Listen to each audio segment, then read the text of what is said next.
네, 안녕하십니까. 박정호입니다. 7월 7일 장 마감 시황을 시작하도록 하겠습니다. 우리 증시 코로나로 시작해서 코로나로 끝난 하루가 아니었나라고도 볼 수 있겠고, 지금 코로나 상황이 굉장히 안 좋습니다. 그렇기 때문에 계속적으로 우리가 뭐 조심을 해야 되는 상황이다라고 볼 수 있겠고, 그런 가운데 아시아 증시 먼저 보면 코로나 끝난 것처럼 관련된 종목들이 움직였던 일본 증시였으나 오늘 개파락 나오고 이런 식으로 하락이 나왔다. 그리고 중국 증시는 자동차랑 이제 반도체 부품 관련된 그런 종목들이 움직임이 뚜렷했고, 이제 추가적으로 개별 종목에 있어서는 융기실리콘이라는 약간 폴리실리콘 관련된 그 종목이 상승이 뚜렷했다라는 거 체크를 해볼 수가 있겠습니다. 이렇게 볼 수 있겠고, 우리 증시는 이제 잠정 실적에 삼성전자가 LG전자 발표를 했어요. 그런데도 아무래도 삼성전자는 잠정 실적, 이제 실적 발표 날 거의 음봉 보여주는 케이스가 굉장히 많은데, 오늘도 역시나 그런 흐름이 있었고, LG전자는 증권사들이 예상한 바보다는 실적이 잘 나오긴 했지만, 생각보다 못 나오, 그러니까 예상치보다 못 나왔다고 해서 주가가 더더욱 좀 하락이 나왔던 부분도 있었다라고 보시면 되겠습니다. 그래서 이렇게 내용이 있고, 우리 시장으로 좀 넘어가서 보면 일단은 보시다시피 코스피 이제 외국인 기관이 굉장히 뭐 매도를 많이 했고, 그리고 이제 코스닥은 외국인이 좀 매수를 했는데, 결국에 이제 이런 테마성 종목이라든지 좀 약간 코로나 관련된 종목으로 돈이 좀 쏠렸던 거 아닌가, 외국인 입장에서도 그렇게 볼 수가 있겠고, 그리고 또 특징적이라고 한다면 코스닥 같은 경우는 이제 전기차 배터리 소재 쪽에 돈이 조금 흘러가는 흐름들도 있었다라고 보시면 되겠습니다. 그리고 선물이 1조 넘게 1조 1천억 넘게 매도를 발생을 했다, 외국인이. 그래서 별로 이게 현물이랑 선물 같이 이렇게 매도를 한 건 별로 그림이 좋지가 않다라고 요 부분도 체크를 해볼 수가 있겠네요. 그래서 이렇게 볼 수 있겠고, 그래서 코로나 관련해서 이제 뭐 종목들이 뭐 시가가 뜨고 밀렸다가 이게 1000명 넘게 잠적시로 있었던 부분도 있었고, 또 발표 같은 경우는 확정치 같은 경우는 이제 역대 두 번째로 많은 확진자 수가 나오면서 밀렸다가 일단은, 그리고 다시 막판에 또 올라가는, 뭐 재택근무 테마 같은 경우는 굉장히 올라가는 흐름도 있었습니다.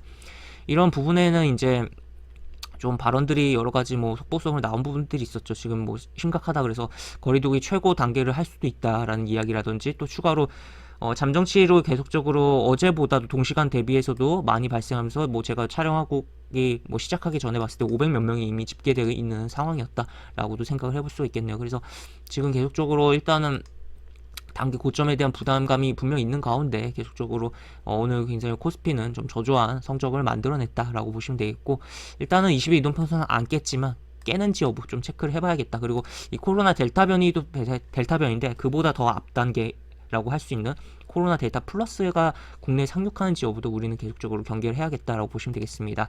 그 다음에 코스닥 같은 경우는 음봉 이후에 양봉이 나왔어요. 어쨌든 뭐 윗꼬리가 달리긴 했지만 외국인 매수세도 있었고, 결국에 코스닥 같은 경우는 지금 코로나 관련된 종목들이, 테마성 종목들이, 또 진단키트 관련된 종목들이 굉장히 많이 있잖아요. 그렇기 때문에 지수가 현재 뭐 종목 자체는 많이 다 떨어지더라도 지수 자체는 좀 더 땡겨질 수 있는 여건은 있는 상황이다라고 볼 수 있겠고, 어쨌든 뭐 별로 좋은 내용 가지고 땡겨지는 부분은 아니라서 좀 그렇긴 한데, 어쨌든 일단은 코스닥이 조금 코스피보다는 상태가 좋은 상황이다라고 보시면 되겠습니다. 그래서 어쨌든 지금 상황이 굉장히 뭐 걱정하시는 분들도 있겠지만, 일단은 3월과 같은 작년 3월과 같은 급락장이 나오기에는 좀 무리감이 있는 상황이고, 아무리 뭐 확진자가 증가한다고 해도, 물론 델타 변이 플러스가 상륙했다는 얘기가 나오고, 좀 확진자 수가 굉장히 더블링 식으로 굉장히 많이 발생할 경우에는 또 다른 느낌이긴 하겠지만, 그럼에도 불구하고 작년 3월과 같은 폭락장이 오기에는 좀 구조적으로 힘든,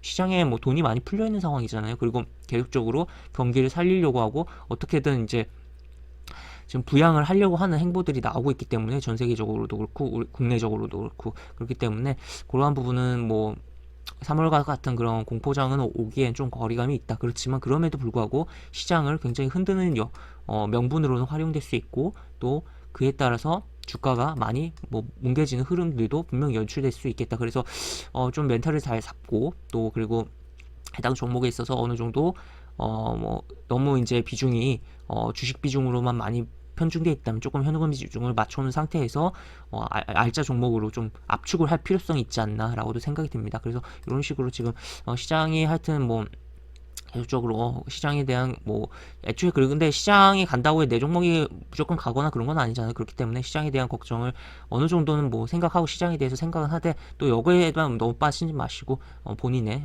계좌에 대한 종목들에 한번 오늘 오히려 이제 한번 점검해보는 시점으로 사용하시는 건 어떨까 싶습니다. 그리고 내일은 또 옵션 만기일이에요. 옵션 만기일 전에 이제 오늘 빠져갖고 오히려 내일 올라갈 가능성도 좀 생각을 해볼 필요성이 있겠는데 코스피 기준으로. 그래서 하여튼 옵션 만기일에 대한 오후장, 내일 오후장 변동성 심화되는지 여부도 생각을 해보자 라고 정리를 해볼 수가 있겠습니다. 그래서 이것으로 오늘 장 마감 시황은 마무리 해보도록 하겠고, 영상 하단에 보시면 설명과 댓글 부분에 동일한 링크 들어가고 이 링크 타고 들으시면 제가 운영하는 무료 카톡방으로 입장하실 수 있고, 입장하시면 처음에는 이제 오픈 채팅방 특성상 이전 대화 글이 안 보이기 때문에 글이 없을 거예요. 그렇지만 이제 장중에 여러 뭐 이야기를 제가 해드린 부분 있고, 또 이제 제가 해드릴 수 있는 선에서 이제 뭐 질문 주시면 답변 드리는 것도 있고, 또 공부거리도 조금씩 제공하는 거 있으니까 이 부분도 입장하셔서 참고해 보시면 많은 도움이 되지 않을까 싶습니다. 이상 박종호였습니다. 네, 감사합니다.